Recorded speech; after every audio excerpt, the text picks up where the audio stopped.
kriminaalmenetlus on ette nähtud selleks, et karistada inimesi nende poolt toime pandud kuritegude eest.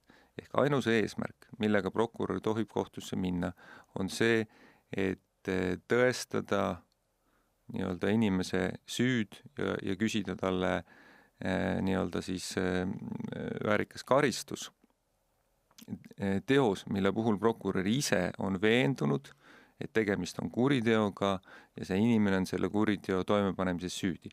Ehk prokurör tohib kohtusse minna ainult siis, kui ta tõepoolest heas usus püüab saavutada kuriteo toimepannud inimese karistamis. Kõik muud eesmärgid, õigusrahu saavutamine, mingi õigusnormi tõlgenduse saamine, kohtus seisukoha saamine, mis iganes nii-öelda avaliku siis sellise nii-öelda rahu saavutamine, need kõik on ebalegitiimsed eesmärgid.